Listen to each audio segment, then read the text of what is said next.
Hi, my name is Nick Osborne, aka the Coffee Detective, and today I'm going to demonstrate the Bosch Tassimo T20. So this is described as a hot beverage maker or hot beverage machine, and yeah, it's a pretty neat little unit. As you can see, it's not huge. It's about the width of our our coffee maker. It's about the width of our toaster, so it fits very neatly. Doesn't take up too much counter space. It's quite compact, and basically it uses discs. This is a single serve brewing machine. Doesn't just make coffee. We'll get to that. But let me just first, before we make something, I'm just going to walk through some of the features here. It has a very simple water tank on the back here. You just flip open the top, fill it up, and you just basically just slide and drop it on the back. It's probably one of the easiest water reservoirs I've seen in terms of taking it out and replacing it. You have a brewing head up here, which we're going to work with in a little while. Here we've got a nice big space for drippage and things like that. But also, let me just show you a couple of features here. If I'm making an 8-ounce cup of coffee, then that fits very nicely between the brew head and the top of the cup. But if I want to make, if I'm going to go out and I want to make a whole travel mug full of coffee, I can just do that. Or at the other end of the spectrum, let's say that I want to make just an espresso. Well, you see it has this little kind of tongue here and these two slots. I just put it in the top of the two slots, put my espresso cup underneath.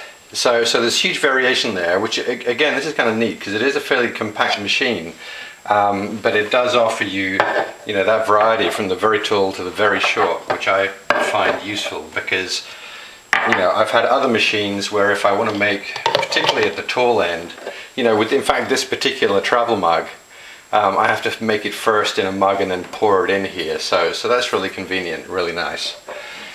So now what we're going to do, the machine is on. That doesn't mean to say that the water is all preheated. It's not. The water's at room temperature. I'm going to put my cup in there and we're going to make a cappuccino, which may sound a little odd, but we are. And in a way, this is the main attraction of this brewing machine over others. So it's going to take two discs here. We're going to use one for milk and one for coffee. So here's the milk, and I must admit at first sight I was a little bit I found this a little odd to find the milk in this little plastic disc here. It doesn't go in the fridge. It's good for 3 months. It's flash sealed on the top, and inside there's real milk. So what we're going to do, there's another little tongue here, a little space here. We're going to put that in, close that up, and a little bit of dripping there, and we see here the green light. I'm just going to go ahead and press that, and we're going to start this process where the water, the milk there is now actually going to be heated through a combination of steam and the addition of a small amount of hot water.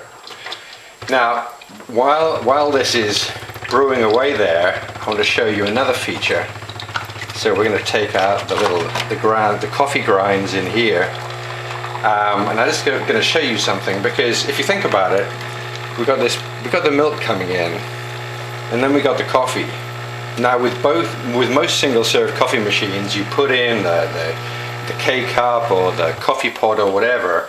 Maybe you can set the size of your brew in terms of 8-ounce or 5-ounce or 12-ounce. But basically all the machines do is basically pump water. Well, this is a little different because the needs of the milk here in terms of volume and temperature of water are a little different from the needs of the coffee itself. So what we have here's the espresso roast. It's a nice espresso from Starbucks. We have a barcode. And inside the brew head here, there's a barcode reader. So that when you put in different types, whether it's ground coffee or milk or tea or hot chocolate or a regular coffee, the barcode tells the machine how much steam, how much water, what temperature, what duration. So that's a very, very neat feature here. Okay, so that's done. Now, you see it's come over to the other green light here. There's a big warning on the top, and in fact on some of the packaging, do not open the brew head while the process is in place, and I imagine if you do, you just get sprayed with something hot. So now we're going to take that out. The milk is now empty. We put in the coffee wine, and yeah, just at this end here, actually just here, that's where the barcode reader is going to see that that's the espresso coffee, and it's gonna brew it at the temperature with the amount of water necessary. So we'll press that again. All right, while that's going, and the whole process is perhaps a couple of minutes start to finish. Like I say, there's more than you can do. You can make the cappuccino. You can make a regular coffee. Here I've got some coffee from Javalia. You can make hot chocolate. Here I've got some Suchard hot chocolate. Kind of interesting, this one. It's in fact not a powder. There's almost like a paste in there. But again, very nice. You don't need to add anything else. No cream, no sugar. It's all included. You can get coffee from Nabob for this machine, from Starbucks, from Maxwell House, and some others that I can't think of right now. There's also some teas. Okay, so now we're seeing, you see the steam now being released at the end here. Now I was, to be honest, I was a little suspicious at the beginning. You know, because I thought, okay, another kind of fancy single serve coffee machine. Probably the coffee is going to be, you know, no better than any other coffee. You know, that I could make with a drip brewer or something like that. These were my suspicions, and so, you know, I look at all of these new technologies with a certain amount of suspicion. But now we're done. But I tell you, the thing that converted me totally is this. It's the cappuccino. Like I said, I had my doubts when I saw the milk in a little disc there, and now that the coffee's finished there. So again, no mess, no grounds, no drips. It's all done and ready to throw away. I had my doubts, but this espresso is, the cappuccino is excellent. It's certainly better than most of the cappuccinos I get served in restaurants. And I probably have to get quite a few coffee stores before I'd be served a better one than that. So that's, you know, I'm really happy with that. And so we use it for the cappuccino. I'll use it to make a regular coffee. I'll use it occasionally to make hot chocolate. Now, is this our full-time coffee machine? Well, or rather, should you buy it as a full-time coffee machine? If it's, I don't use this all day, every day, just for coffee, because in the family here, we actually drink quite a bit of coffee, and certainly it's more expensive to make a single-serve cup of coffee with this machine or any other single-serve coffee maker than it is with a drip brewer or a French press. Or even a stovetop percolator or something like that. So, you know, if I was just drinking coffee and we were drinking, you know, 10 cups a day in the household or more, I would hesitate, because it gets to be quite expensive. Now, there's huge advantages in terms of convenience and no mess and no bother. I think where this machine wins is if, like me, in this family, we kind of mix it up a bit. You know, sometimes, you know, I make coffee with it.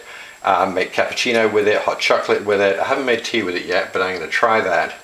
And that's where it really comes into its own. And I think that's why they call it a brewing system rather than a coffee maker.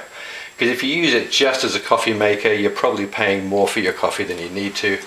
But if you like the idea of, you know, trying all kinds of different coffee beverages, particularly the cappuccinos, you know, if you go to the coffee shop, I don't know what it costs, you know, certainly around here it's going to cost me sort of $3 or $4 for a cappuccino. So this is certainly a far less expensive way to enjoy a really good cappuccino, and like I say, the quality is excellent. So, you know, I love the machine. I find it very simple, very easy to clean up. If there is any drippage, I can just take this out, I can wash it and put it back. I love the flexibility, particularly for the travel cup there.